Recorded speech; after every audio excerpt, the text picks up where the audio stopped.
हर हर महादेव दोस्तों। दो सन्यासी कार्य भिक्षुक की कहानी एक बार फिर मैं नई कहानी के साथ आप लोगों के सामने उपस्थित हुई हूँ।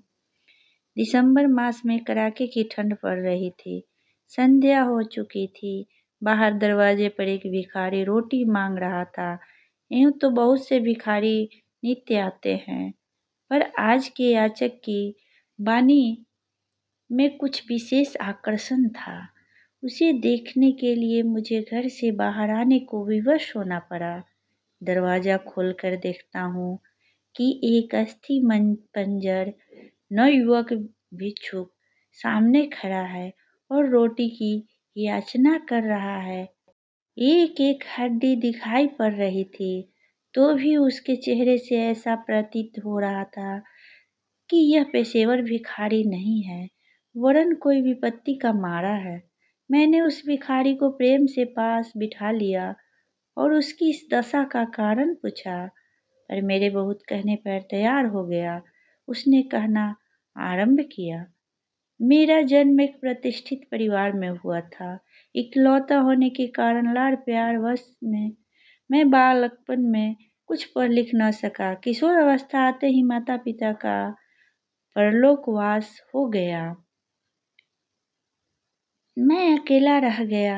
बिना पढ़ा होने के कारण व्यापार की कुछ देख रेख न कर सका। मुनीमों की बन आई, वे लूट करने लगे। इधर मेरे कई नए मित्र उत्पन्न हुए। उन्होंने ऐशाराम की कीचड़ में घसीट लिया। दुकान की ओर से मेरा मन बिल्कुल फिर गया। जवानी के मजे लेता हुआ मित्रों के साथ इधर उधर फिरने लगा। तिजोरियां खाली हो गई। जायदाद से ज्यादा कर्ज चढ़ गया। मुनीम लोग दुकान को खोखली करने के चले गए। कर्जदारों ने जायदाद को नीलाम करा लिया। ऐसी दशा में मित्र लोग भी किनारा कर गए। उनसे अच्छी तरह बोलना भी छोड़ दिया। मैं लाचार था। 2-3 वर्ष में ही अपनी सारी संपदा गंवाकर दर दर का भिखारी हो गया। बिना पढ़ा होने से कोई अच्छी नौकरी नहीं मिली। अभ्यास न होने और लज्जा के कारण छोटी मजूरी कर न सका। कोई मार्ग न था। घर छोड़कर निकल पड़ा और देश प्रदेश भीख मांगता हुआ किसी प्रकार जीवन निर्वाह कर रहा हूँ। यही मेरी अपनी कथा है। भिखारी की आंखों में आंसू भर आए थे। मेरा भी हृदय छलक पड़ा।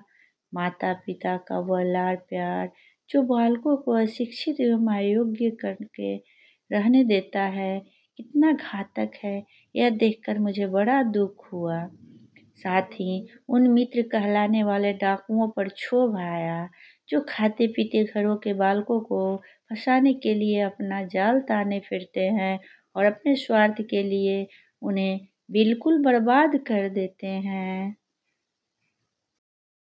भिक्षुक भिक्षा लेकर चला गया, पर मेरे मन पर यह अमिट प्रभाव छोड़ गया कि भले घरों के बालकों को नष्ट करने वाली दो ही बातें हैं। पहला बात माता पिता का अनावश्यक लाड़ प्यार और दूसरा दुष्ट मित्रों की संगति।